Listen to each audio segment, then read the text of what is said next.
Olá, estamos aqui novamente para mais um episódio do Conversa AI, tecnologia e gestão no mercado jurídico. Nosso objetivo aqui é sempre trazer informação fundamental para você e para o seu escritório, de tal forma que você use a tecnologia da melhor forma e faça seu escritório, de fato, deslanchar no mercado. Comigo eu tenho aqui Saulo Cardoso, um dos sócios da Corjur, especialista em transformação digital no mercado jurídico. Prazer estar contigo novamente, Saulo, seja bem-vindo. Oi, Sebastião, boa noite a todos, é um prazer estar aqui de volta com você. Bater um papo sobre consultoria, tecnologia, que são duas soluções que a todo momento se encontram. Muito legal, muito legal. Hoje eu quero falar então contigo, Saulo, de um problema que eu vejo bastante comum em escritórios de advocacia que a gente atende. Você sabe que tem vários escritórios que adquirem várias soluções de tecnologia, adquirem plataformas, adquirem aplicativos, sistemas e nunca utilizam. É mais ou menos como você comprasse um Boeing e deixasse esse Boeing estacionado o tempo inteiro na garagem. Já aconteceu isso com vocês? Vocês já tiveram sistemas de vocês, plataformas de vocês, que os clientes adquiriram, investiram tempo e dinheiro e de fato não utilizaram? Isso acontece com vocês? Sebastião, hoje eu trouxe aqui para a gente discutir um assunto muito interessante. São situações onde o cliente implanta a nossa solução, ele a contrata e ela dá errado antes mesmo de começar. Então, é um assunto que nós iremos abordar. Eu trouxe um caso real, é um caso que vai servir dos futuros clientes do Corejur, como eles não vão fazer, né, com certeza, porque um processo de implantação, ele envolve sim duas empresas, né? O projeto não dá ele não anda sozinho ou ele não anda desacompanhado. Então nós iremos aqui trocar uma ideia sobre esse assunto hoje. Muito legal. Eu costumo dizer para os nossos clientes, e eu acho que isso deve ser verdadeiro para vocês também, Saulo, que um projeto nosso junto com o cliente é sempre 50-50, ou seja, 50% no caso vocês, a Corjur, eu, e 50% do escritório de advocacia. Né? Ou seja, correto. Muitas vezes parece que o cliente quer falar, não, eu contratei aí a Corjur, agora vocês fazem tudo aí, que eu quero que tudo funcione. E não é bem assim, né?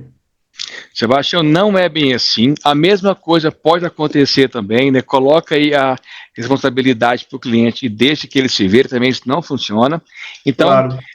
Um caso que eu trouxe aqui é de esse escritório, ele é cliente nosso ainda, né? Ele utiliza uma solução de elaboração de peças, essa solução deu certo, só que 1 ano e meio se passou e ele quis adquirir uma segunda solução. É um cliente nosso, é um sócio do meu escritório que gosta bastante de inovação, gosta bastante de automação de processos, né, que é o segundo módulo que nós iremos falar aqui hoje, que é o módulo Flow do Corejur. Iremos aqui levantar o que houve com esse cliente e por que não deu certo. Muito legal. Bom, primeiro vamos lá, até para quem está nos assistindo situar aí, quando a gente fala do Flow, né, que é uma metodologia que a gente conhece, vocês, é muito bacana, rapidamente, qual é o propósito fundamental dela? É mapear o processo, é automatizar o processo? O que vocês fazem exatamente? Sebastião, muito bem, olha só, hoje os escritórios de advocacia, eles se automatizam, né, com as suas soluções ali, com o seu sistema de gestão de processos. Não às vezes há uma pequena confusão entre sistema que faz a gestão dos processos jurídicos e uma solução que faz gestão dos procedimentos internos, bem como também chamado de processos internos.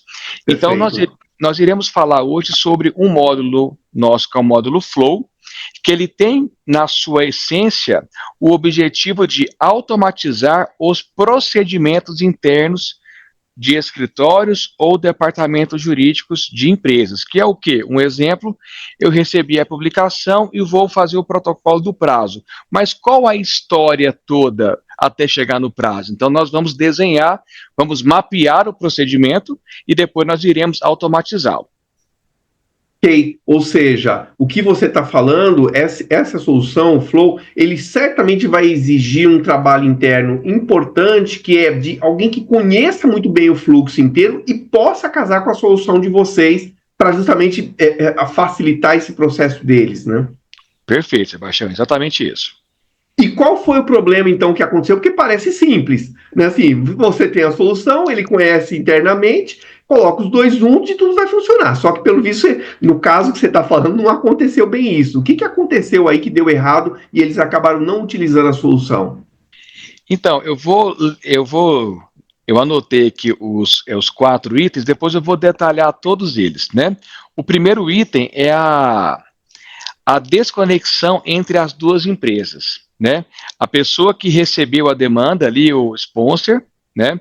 Foi feita toda uma reunião com todas as partes envolvidas, né? Os stakeholders, mas a pessoa que ficou responsável por mapear o processo e ir atualizando todos em relação ao trabalho, ela foi uma pessoa que era abarrotada de outras rotinas. Então, ela acabou ali não tendo uma conexão legal entre o PO da minha equipe que iria fazer o trabalho. O segundo item, a falta do conhecimento dessa pessoa em relação aos procedimentos do próprio escritório. O terceiro, o desconhecimento de outras soluções que iriam ser integradas ao fluxo de processo, né? Porque o fluxo integra sistemas e pessoas. E por fim, a equipe que iria receber ali o treinamento não fazia a mínima ideia do que estava acontecendo. Então, nós vamos detalhar um pouquinho essa situação aqui com vocês. Que loucura. Bom, vamos lá, pelo começo então. Você falou Vamos que lá. teve alguns problemas com essa pessoa-chave, que era quem, de alguma forma, ia gerenciar, ia ser o padrinho desse projeto internamente. O que aconteceu exatamente? Muito bem. Era uma pessoa extremamente inteligente, dedicada, só que o tempo que era necessário para fazer o projeto, né, desde o kickoff até a entrega, era uma pessoa que não tinha tempo para isso. Né? Não que requer que a pessoa fique full time, né, diariamente, inclusive, para o Claro, projeto. Não é bem assim. Mas ela requer de tempo para executar determinadas atribuições. Então, perfeito. a cada rotina, a cada escopo que era apresentado, uma data não era finalizada, porque essa pessoa tinha esquecido, ou tinha uma audiência, ou teve que fazer uma reunião com o cliente, teve que apagar um incêndio. Então, a cada nova conexão, a gente via que estava havendo uma desconexão, porque o projeto não acabava seguindo devido a essas falhas constantes. É normal ter uma falha ou outra, né? Mas quando ela é tão constante e sequencial, o prejuízo do projeto ele só vai aumentando, não só na questão de Perfeito. tempo, né?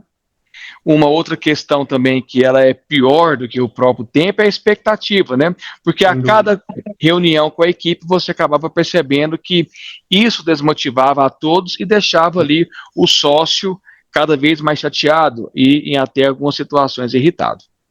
Muito, muito interessante o que você está falando, porque o projeto ele vai perdendo força, né? Porque assim, a gente começa todo mundo motivado, mas se ele se arrasta muito, aí acaba perdendo força, perdendo energia das pessoas.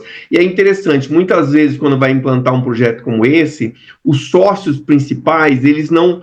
Aquilo não é uma prioridade, não é colocado como uma prioridade máxima para as pessoas fundamentais, inclusive para quem é o padrinho. E aí, é claro, entre um prazo que eu tenho que fazer e fazer a reunião do sistema, o sistema eu faço depois. Só que depois, então, vai ficar para muito mais depois, e aí certamente não vai dar certo. Muito legal esse primeiro ponto. Segundo ponto que você tinha colocado. Sebastião, é a falta de conhecimento na rotina interna. O que significa isso, né? Como é um sistema, acho que cabe aí aos interessados nos buscar aqui no Coreju para entender um pouquinho de como que se desenha um procedimento interno. Literalmente é desenhado. Então, surge inúmeras possibilidades no próprio desenho, porque surge até melhorias antes mesmo do escopo ser entregue a nível de mapeamento. Então, pegar uma pessoa que não entende como os departamentos se interligam, como são os gatilhos, como chega uma publicação, como inicia uma nova contratação, como funciona o fluxo de prazos, de audiências, como que eu consigo conversar com o financeiro a partir de uma solicitação de um pagamento de uma guia, quem paga essa guia, um exemplo. Então, isso, para o mapeamento de processo, uma pessoa que não tem esse conhecimento, é você praticamente condenar o projeto. Pô, mas Saulo, você viu isso e não se movimentou? Assim, né, a gente tenta ao máximo nos movimentar, aciona um, aciona o outro, e acaba que algumas pessoas se sentem um pouco chateadas, às vezes, por não conhecer o risco de ser substituída, né? Então, claro, tem várias situações que fazem com que a pessoa continue ali naquela cadeira, né? Tá. Muito claro. Bem. Mas isso é um ponto fundamental para qualquer implantação do sistema. Tem que ter uma pessoa, principalmente para o mapeamento, tem que ser uma pessoa que entenda do início ao fim do processo. Claro que uma pessoa só é suficiente, e quase todos os casos não, porque eu preciso falar com N stakeholders, né, de cada dono dos processos, mas nesse caso não houve essa possibilidade. E isso é interessante que você está falando, né, Saulo? Porque às vezes pega uma pessoa, por exemplo, que é de uma área, seja que ela está com mais tempo e tal, e coloca para falar de mapeamento de processo do escritório inteiro. Só que se o escritório é um pouco maior, as áreas têm suas rotinas próprias, né? E aí ele não vai conhecer em detalhe coisas que são das outras áreas, né? Vai conhecer talvez da sua própria área e não de outras. Ou em outros casos, como faz um certo tempo que ele deixou a operação e ele é um sócio que está vindo muito mais em cima, ele não conhece detalhes e muitas vezes nem tem paciência para ir querer ver de novo no detalhe aquilo que precisa de fato ser visto. E aí é crítico mesmo, né? Porque como é que você vai mapear processo se alguém não vai mergulhar dentro desse processo? Muito legal. Terceiro item que você colocou aí, Saulo, para a gente alertar os nossos clientes, pelo amor de Deus, aqui é o que não fazer hoje, hein? Hoje é o que não fazer. Vai lá. Não fazer, muito bem. Sebastião, hoje em dia, nós até falamos isso em outros podcasts, que são escritórios que possuem várias soluções para fazer a operação rodar. Então, você tem um sistema que você cadastra os processos, outro que você busca as intimações, outro que você busca uma jurisprudência. É comum um escritório de médio e grande porte possuir mais de 2 ou 3 ou 4 soluções no seu dia a dia. Claro. Isso, o fluxograma, né, a automação de processos, ela convida essas soluções para dentro dele. E quando você inicia ali todo o trabalho, todo o projeto, se a pessoa não tem conhecimento, não precisa ter total domínio, né? Mas se ela não tem conhecimento das soluções que vão se integrar ao processo, porque um dos grandes segredos também é você fazer com que os usuários trabalhem menos, produzindo mais, com mais integrações ao mesmo tempo. Então, claro, um clique, eu mando um e-mail, crio um andamento no sistema do meu cliente por conta do advento das automações. Então, com essa ausência de conhecimento, ela praticamente também mantém o retrabalho que as pessoas tinham anteriormente. E quando os usuários começam a operar o sistema aqui do core jurídico, a primeira coisa que quem contratou lembra: pô, Saulo, você disse que esse clique aí não ia ser mais necessário. E ali o usuário está operando o sistema e sim, aquele clique. Então, acabou gerando uma desmotivação de quem contratou, porque aquilo poderia economizar horas de trabalho de uma equipe. Claro. E isso faz parte também da falta de sucesso do projeto nos escritórios e departamentos jurídicos. Ou seja, o que você está falando é: quem é aquele padrinho do projeto internamente, ele deveria ou fazer um mapeamento anterior ou conhecer de fato quais são todos aqueles possíveis plataformas, robôs, facilidades, aplicativos, etc., que existem dentro do escritório, para que consiga de alguma forma integrar tudo isso via o sistema de vocês, o Flow. É mais ou menos isso que você está falando, né? Sebastião, é exatamente isso. Muito bem. Ótimo, ótimo. E aí não tem jeito, né? Assim, a gente que está de fora da empresa, de fora do escritório, a gente não vai conhecer em profundidade o detalhe daquele escritório. né? A gente precisa aí, de fato, o apoio de alguém que seja internamente, né? Correto. Mesmo nós temos aqui os nossos checklists de entrevista, mesmo com ele, né, já temos aí quase 70 escritórios automatizados a nível de flow, com grandes projetos, mesmo assim, acaba passando alguma coisa. Muito legal. Saulo, aí eu vou te fazer uma pergunta. De fato é frustrante, né, quando você faz, e digo inclusive isso para a gente, não só para o escritório. Você tenta fazer um trabalho, você quer de fato ir a fundo para entregar aquilo que é de fato a proposta nossa, entregar soluções, etc. Movimenta um monte de pessoas e por algumas falhas básicas dentro do escritório a gente não consegue entregar. É muito ruim, né, para a equipe e para a gente que está de fora, né? Sebastião, é péssimo em uma circunstância principal. Primeiro, você acaba não entregando o que você vai vender, ou o que você vendeu.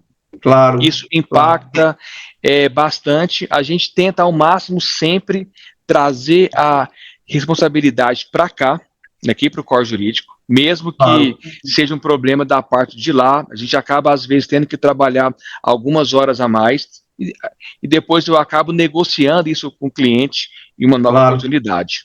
Mas isso acaba sendo, assim, tira um pouco da nossa moral, né, inicialmente, porque a gente fica sem ação, mesmo com todos os e-mails, todos os documentos levantados ali, enfim, porque quem nos contratou, ele sabe dos desafios, né? Mas o que ele quer ver acontecendo é o sistema rodando, né? Então acaba que isso atrapalha. E sem dúvida, né, para a gente, eu sempre falo para os clientes nossos, não é uma relação de horas de serviço por dinheiro. A gente gosta de ver as coisas funcionando lá. Não tem nada mais satisfatório quando a gente, depois de 6 meses, 1 ano, 2 anos que seja num projeto, a gente olha e fala, nossa, esse cliente estava dessa forma, olha como ele está hoje. Sim. Isso para a gente é o mais legal, né, o mais interessante. Sebastião, isso é tão gratificante, porque aí numa reunião mais acalorada, né, lá atrás, quando estava dando tudo errado, aí as coisas começam a surtir efeito. Pô, Saulo, que interessante, eu tinha aqui 5 pessoas numa equipe, agora das 5 eu só tenho 2, que legal. Aí você lembra, doutor, olha só, isso aqui poderia ter acontecido com mais antecedência, né? Mas aí vamos rir, vamos contar, né, como nós somos de Goiânia e Goiás, então quando eu faço uma viagem para São Paulo, vou até o escritório, né, vamos tomar um café, vamos contar um pouco, né, do sucesso do projeto, aí vem aquelas risadas, né, vem aquela harmonia, mas só quem estava ali mesmo para saber o que aconteceu. Muito legal, muito legal. Para a gente fechar, eu posso ver se eu posso resumir mais ou menos assim, algumas coisas importantes aqui para os nossos clientes, nosso pessoal que está nos assistindo, prestar muita atenção na implantação de um projeto de tecnologia. Eu diria colocar isso como um assunto estratégico antes mesmo de contratar aquela solução. Ter um padrinho que realmente conheça muito bem o escritório, ou seja, colocar alguém que vai conseguir se dedicar a esse projeto e conheça a operação do escritório e conheça as diversas soluções que já existem dentro do escritório que vão se integrar juntamente com a plataforma como o Flow de vocês, para a partir daí a gente conseguir fazer a coisa funcionar. Eu acho que é por aí, né? Sebastião, é exatamente isso. Isso eu acho que é um dos caminhos do sucesso. Muito legal, muito legal. De novo comigo, Saulo Cardoso, da Corjur, né, especialista aqui na transformação digital nos escritórios de advocacia, eu, Sebastião de Oliveira, e nós estamos aqui no Conversa Aí. A nossa ideia é sempre trazer dicas para vocês que façam o escritório de vocês aproveitarem o máximo do que tem disponível de tecnologia. Saulo, muito obrigado de novo e vamos em frente. Sebastião, eu que agradeço mais uma vez essa grande oportunidade e aí em breve falaremos de outros temas. Obrigado. Até breve para você que nos assiste, acompanhe sempre nas nossas redes sociais. Até mais. Tchau, tchau.